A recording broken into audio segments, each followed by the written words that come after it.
Guys welcome back to my channel and today I will tell you कि जैसे कि आप लोगों को पता ही है कि सीयूटी का एग्ज़ाम चल रहा है। तो मैंने भी सीयूटी का एग्ज़ाम दिया था एंड मेरा एग्ज़ाम वाज 21 मई को था।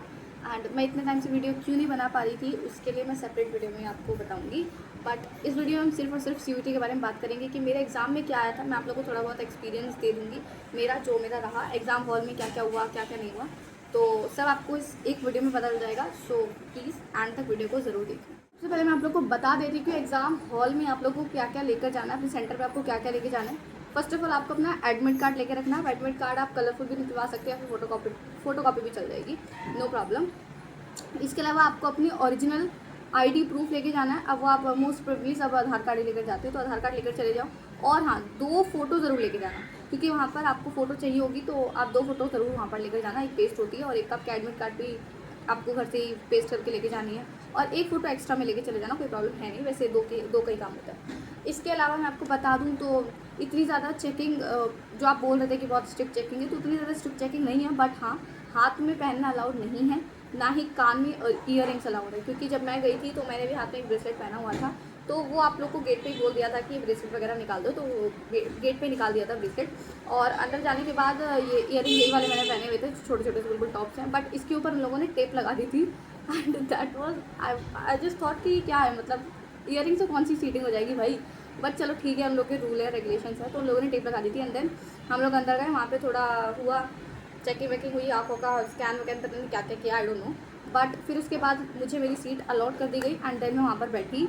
और लिटरली गैस मैं आप लोगों को बता रही हूँ, वहाँ पर एक तो आप ठीक है टाइम से पहले पहुँच जाओ, अच्छा है टाइम से पहले पहुँच जाओगे। मैं भी टाइम से पहले पहुँच गई थी बिकॉज पोस्ट एग्जाम था। एंड पहले काफ़ी सारे केसेस सुने थे कि बच्चे गेट पे से ही बाहर जा रहे हैं, बच्चों को अंदर नहीं जाने दिया जा रहा कि बिकॉज दे आर लेट। सो इसीलिए मैं भी टाइम से पहले पहुँच गई थी। बट अंदर जाकर लिटरली मुझे 1.5 घंटा बैठना पड़ा स्क्रीन के सामने। और वहाँ पर मतलब एक आप लोग को स्क्रीन दिखेगी, अगर आप टाइम से पहले पहुँच रहे हो तो वहाँ पर आपको दिखेगा कि इतने घंटे बाद आप लोगों का एग्ज़ाम स्टार्ट होगा। एंड लिटरली मेरा भी एग्ज़ाम 1.5 घंटे बाद स्टार्ट हुआ। 1.5 घंटे तक मैं इतना बोर हुई, लेट्स गिव इट, जस्ट छोड़ दो उसको। मैं आप लोग को आगे ये बात करनी है कि मेरा एग्ज़ाम कौन कौन से थे। तो 21 को मेरा English, history and political science का एग्ज़ाम था, जिसमें से मुझे लगा था कि सबसे पहले मेरा इंग्लिश का एग्ज़ाम खुलेगा। बट जब टाइम ओवर हुआ तो धीरे धीरे करके नोट्स तो चल ही रही थी, मतलब ऐसे थोड़ा पैनिक हो रहा था कि क्या होगा, कैसा आएगा एग्ज़ाम, क्या होगा नहीं पता, कुछ समझ नहीं आ रहा था। सब कुछ मैंने अब छोड़ दिया था, बस अब जो होगा ऊपर वाला देखेगा, आई डोंट नो। उसके बाद जब मेरा एग्ज़ाम ओपन हुआ तो मेरा एग्ज़ाम सबसे पहले मुझे लगा था कि इंग्लिश होगा, बिकॉज एडमिट कार्ड में सबसे पहले English, history and political science दिया हुआ था। बट ऐसा नहीं हुआ। मुझे पहले ही डर था इंग्लिश से कि इंग्लिश में तो पता नहीं क्या क्या वोकैब आ रही है, पता नहीं क्या क्या आ रहा है, तो मैं वैसे ही डरी हुई थी बहुत ज़्यादा। तो मैंने सोचा कि इंग्लिश का पहला एग्ज़ाम आया, मेरा तो कॉन्फिडेंस बेटा गया। बट ऐसा नहीं हुआ। पहले जो एग्ज़ाम खुला वो मेरा हिस्ट्री का खुला था। येस, मेरा एग्ज़ाम सबसे पहले हिस्ट्री का स्टार्ट हुआ। एंड मैं देखकर बहुत लिटरली मतलब मैं खुश हो गई कि चलो अच्छा है कि मैंने सोचा थी कि पहला हिस्ट्री हो जाए, पॉलिटिकल हो जाए, कोई दिक्कत नहीं, लेकिन इंग्लिश नहीं होना चाहिए। एंड ऐसा ही हुआ, एग्ज़ाम पहले इंग्लिश का नहीं था, पहला हिस्ट्री का था। तो गाइज, और उसके बाद मेरा पॉलिटिकल साइंस का खुला था। एंड देन लास्ट में मेरा इंग्लिश का एग्ज़ाम हुआ था। तो मैं आप लोगों को बता देती हूँ कि एग्ज़ाम में क्या क्या आया था, जिससे आप लोगों की भी हेल्प हो जाए। तो गाइज मेरी बात एक ध्यान से सुन लो कि कभी भी आप अगर आप सोच रहे हो कि डायरेक्ट लाइन्स आएंगी एनसीईआरटी की, तो ऐसा नहीं है। Exam was not very tough. मैं कहूँगी कि बहुत ज़्यादा टफ एग्ज़ाम नहीं था, हाँ ईजी टू मॉडरेट था।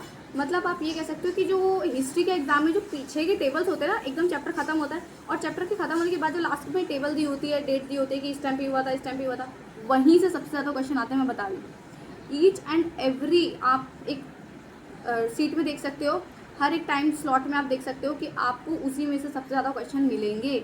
हाँ, कुछ कुछ क्वेश्चन आए, लेकिन ज़्यादातर डिब्बे में से जो बॉक्स होते हैं, चैप्टर के बीच बीच में जो बॉक्सेस होते हैं, वहाँ से क्वेश्चन आए थे। और उसके बाद क्रोनोलॉजी वाले जो क्वेश्चन आए थे, वो भी आपके जो लास्ट वाले डिब्बे होते हैं ना, जहाँ पे सारी चीज़ें आपको बताई होती है, वहाँ से क्वेश्चन आए थे। जैसे कि मैं आप लोगों को कुछ कुछ ईजी क्वेश्चन भी आए थे, ऐसा नहीं था कि बहुत ही ज़्यादा हार्ड आ गया सारे टेबल में से आए थे, ऐसा नहीं था। आपके एक सिंपल चैप्टर में से भी एक एक लाइन वाले क्वेश्चन भी आए थे। बट मैं बता रही कि बॉक्सेस में से क्वेश्चन आए थे। मैं आप लोगों को कुछ क्वेश्चन बताती हूँ। जैसे कि वो आया था कि समुद्रगुप्त के टाइम पर जो प्रयाग प्रशस्ति थी वो किसने लिखी थी, ये क्वेश्चन आया था एक तो। इसके अलावा आपको क्रोनोलॉजी में लगाना आया था कि अशोका वाला आया था। इसके अलावा मुगल पीरियड कब स्टार्ट हुआ था, और अहमदनगर के गोलकुंडा वाले कब आए थे, ये सारी चीज़ें आई थी। क्रोनोलॉजी में आपका ये आया था कि रानी ऑफ झांसी जो थी उनकी डेथ कब हुई थी, और बैटल ऑफ पानीपत कब हुआ था, थर्ड वाला 1761 में हुआ था जो कि। तो ये सारी डेट तो कुछ मुझे याद थी। बट हाँ, ऐसे कुछ क्वेश्चन थे जो मुझे नहीं आ रहे थे, लिटरली नहीं आ रहे थे। मतलब ऐसा नहीं था कि पूरा नहीं आ रहा था, क्योंकि मैंने लाइन बाय लाइन एनसीईआरटी पढ़ी हुई थी, तो मुझे क्वेश्चन में से जो क्वेश्चन मुझे नहीं भी आ रहे थे उसके 2 ऑप्शन तो कम से कम मुझे आते थे, तो इसलिए मैंने 50 आउट ऑफ 49 क्वेश्चन अटैम्प्ट किए थे हिस्ट्री में, बिकॉज मुझे सारे क्वेश्चन के कम से कम 2 या 3 तो पता ही होते थे। तो मैंने इस बेसिस पर कर तो दिया, अब देखते हैं जो होगा, आई डोंट नो क्या होने वाला है। तो ये चीज़ें थी एंड या गाइस, बट मैं यही कहूँगी कि आप हिस्ट्री के जो लास्ट टेबल के बॉक्सेस हैं और साइड साइड जो चैप्टर के बॉक्सेस हैं वो ज़रूर पढ़ के चले जाना। अगर आपने इतना पढ़ लिया ना, आपको एग्जाम करने में कोई डिफिकल्टी फेस नहीं करने वाले हो आप। I am telling and with 100% surety, क्योंकि सबसे ज़्यादा क्वेश्चन वहीं से आ रहे हैं। जब बात करते हैं पॉलिटिकल साइंस की, तो पॉलिटिकल साइंस का जब पेपर मेरा स्टार्ट हुआ, मुझे स्टार्ट हुआ था, तो पॉलिटिकल साइंस के पेपर में जब पहला क्वेश्चन आया तो उसे देखकर मैं ऑब्वियसली खुश हो गई थी, बिकॉज मुझे लगा था अरे वाह वाह पेपर तो बहुत ईजी आया है। और पेपर उतना हार्ड था भी नहीं है एक्चुअली। मैं आपको बता रही हूँ इसमें भी आपको क्या करना है। इसमें भी आपको चैप्टर की लाइन बाय लाइन एनसीईआरटी पढ़नी है। एनसीईआरटी इज़ ऑल, मैं बता रही हूँ आपको, is all enough for your CUT exam. NCERT पढ़ ली ना भाई, कुछ पढ़ने की जरूरत नहीं है एक्स्ट्रा, मैं बता रही हूँ। इसके कुछ क्वेश्चन आप लोगों को बता देती हूँ कि में ऐसे नहीं कि क्वेश्चन जो एनसीईआरटी बुक है उसकी डायरेक्ट लाइन, कुछ क्वेश्चन में जैसे ग्लोबलाइजेशन वाला जो चैप्टर है वहाँ से आपको ऐसा नहीं मिलेगा कि डायरेक्ट जो चैप्टर की लाइन है वही आपको क्वेश्चन में पूछ ली जाएंगी, नहीं, उससे कॉन्सेप्ट बना के आपसे क्वेश्चन पूछा जा रहा है ग्लोबलाइजेशन वाले चैप्टर में से। ठीक है, ये याद रखना कि ग्लोबलाइजेशन वाले चैप्टर में वो लोग खुद अपने उससे आप चैप्टर से आपने क्या कंक्लूड किया, क्या आपको समझ आया, उसके बेसिस पर वो लोग अपनी मर्जी से क्वेश्चन बना रहे हैं उसी चैप्टर से रिलेटेड, और उसको आपको समझना है कि क्वेश्चन में क्या बोला जा रहा है, उसके अकॉर्डिंग आपको लगाना है। इसके अलावा आपका क्रोनोलॉजी ऑर्डर में आया था कि बांग्लादेश की वॉर कब हुई थी सेपरेट होने के लिए। इसके अलावा मालदीव्स में, ये वाला क्वेश्चन पता है मैं कंफ्यूज हो गई थी थोड़ा सा इसमें कि मालदीव वाला पहले था या बाद में था, शायद मैंने गलत भी कर दिया होगा, बट कोई बात नहीं। मालदीव वाला आया था कि इंडिया ने अपनी ट्रूप जो थी वो मालदीव में कब भेजी थी, ये भी क्रोनोलॉजी में ही था। और ज़्यादातर क्वेश्चन क्रोनोलॉजी के थे मेरे अकॉर्डिंग, मुझे भी यही लगा। और इसके अलावा आपका इंदिरा गांधी के इलेक्शन वाले टाइम पीरियड का आया था, और ये आया था कि कांग्रेस का जो सिंडिकेट वाली कांग्रेस थी उसमें भी आपसे पूछा गया था, 4 स्टेटमेंट दी हुई थी, उसमें से आपसे पूछा था कि बताओ इनमें से कौन सी स्टेटमेंट, कितनी स्टेटमेंट ट्रू है। तो ये पूछा हुआ था आप लोगों से, तो उसमें 2 या 3 ठीक होंगी, एक या हो सकता है चारों भी ठीक हो, क्वेश्चन पे वेरी करता है। जैसे मेरा आया था कि कांग्रेस जो सिंडिकेट की थी वो कांग्रेस आर थी या कांग्रेस ओ थी, तो उसमें बोलता है कि कांग्रेस आर थी, तो ये गलत हो गई, कांग्रेस ओ थी। इसके अलावा क्या जो सिंडिकेट का पूरा ग्रुप था क्या वो निजलिंगप्पा के द्वारा बनवाया गया था, सिर्फ उन्होंने क्रिएट किया था क्या वो, तो ये चीज़ ऐसे करके कुछ अलग अलग क्वेश्चन आए थे पॉलिटिकल साइंस। वो क्या कहते हैं जो ऑर्गेनाइजेशंस हैं, यूएन की ऑर्गेनाइजेशन हो गई, उससे रिलेटेड कुछ क्वेश्चन आए थे मेरे जो आगे।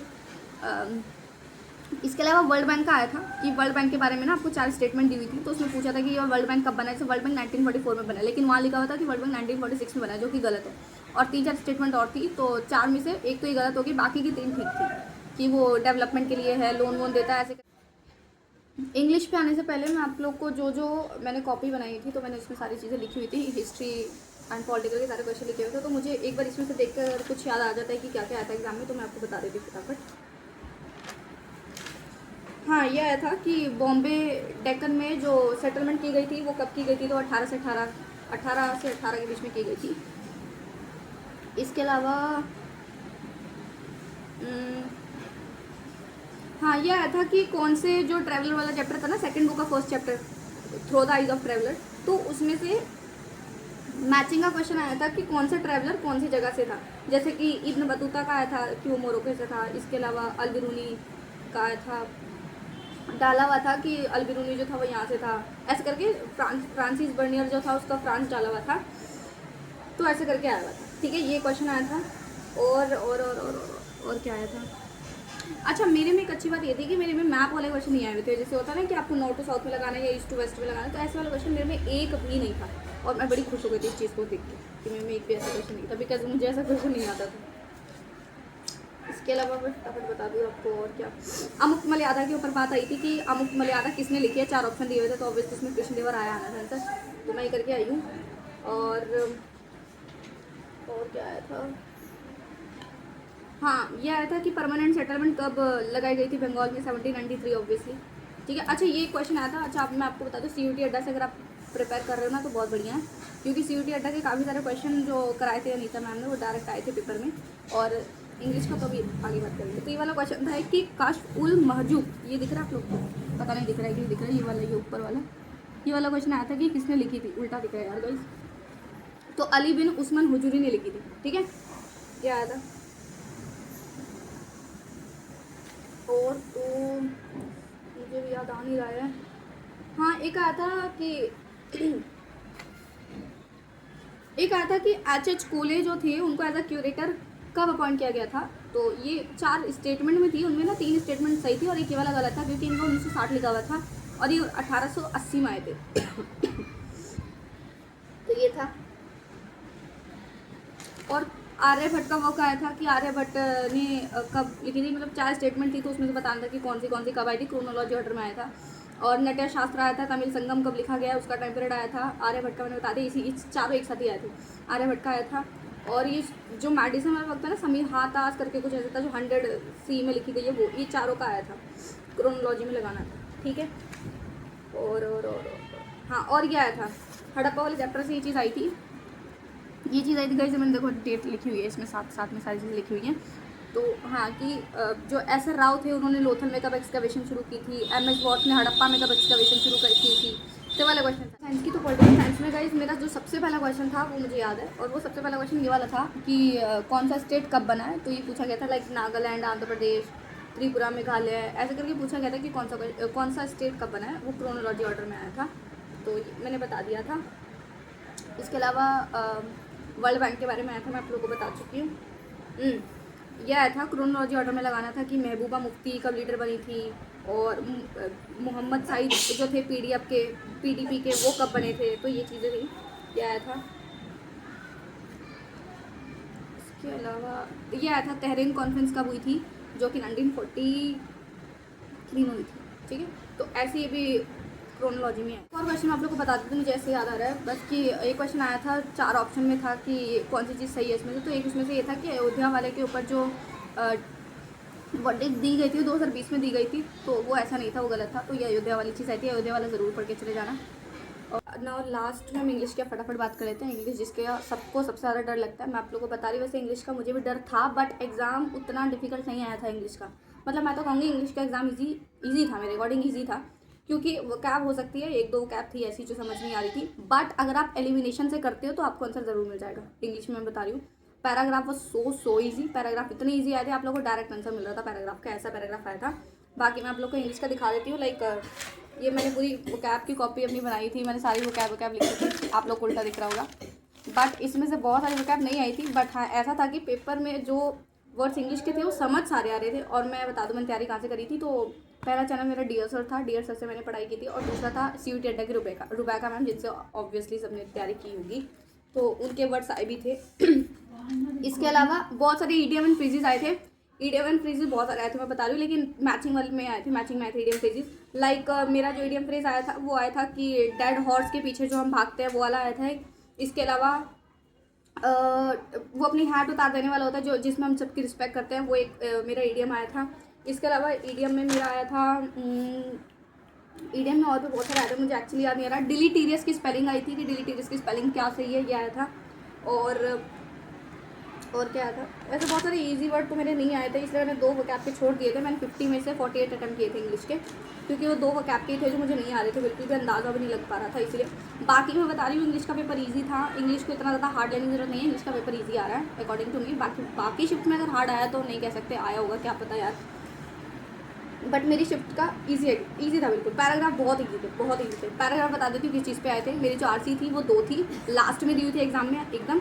पहली आरसी जो थी वो आपकी कलर के ऊपर थी कि कलर का ये होता है, कलर से ये बनता है, कलर से मेंटल हेल्थ ठीक होती है। और वेस्टर्न कंट्रीज़ ने अभी कलर वाली चीज़ को कि कलर एक थेरेपी की तरह है उसको एक्सेप्ट नहीं किया, ये वाला एक आरसी थी जिससे डायरेक्ट आंसर मिल रहे थे। और दूसरी स्वामीनाथन के ऊपर थी, मेरे अकॉर्डिंग स्वामीनाथन के ऊपर थी कि उन्होंने बचपन में कैसे रहते थे। वो दोस्त, उनका एक ही दोस्त होता था राजन नाम का, तो इसलिए बाकी के लोग उनको अपने ग्रुप में एक्सेप्ट नहीं करते थे क्योंकि वो एक ही फ्रेंड के पीछे रहते थे। तो ये ये पैसेज आता जिसका भी डायरेक्ट आंसर मिलता था, हार्ड नहीं था। स्पीच आई थी, फिगर ऑफ स्पीच बहुत ईजी आई थी, मेटाफर आया था, सिमिली आया था, पर्सोनिफिकेशन आया था। और एक आया था मेरा, एक सेंटेंस दिया हुआ था और नीचे 4 ऑप्शन दिए थे, बताओ इसमें से कौन सा फिगर ऑफ स्पीच है। तो उसमें ओपन और सीक्रेट ऐसे करके दिया हुआ था, एक सेंटेंस था उसमें ओपन एंड सीक्रेट लिखा हुआ था। तो ये 2 words next to each other opposite है, इसलिए ऑक्सीमोरॉन हो रहा था। तो ये था, ठीक है, ईजी आया था पेपर, मैं बता रही हूँ। आराम से 200 प्लस तो आ जाएंगे, बाकी देखते हैं यार। चलो और वो कैब में एक वर्ड मुझे याद आ रहा है, ट्रांस करके ऐसा एक वर्ड था, ट्रांड्यूसिस्ट करके था, मुझे वो आया नहीं, मैंने छोड़ दिया था इसको। तो ये था। और वो कैब तो यार जितनी कर लो उतनी कमी है वो कैब में।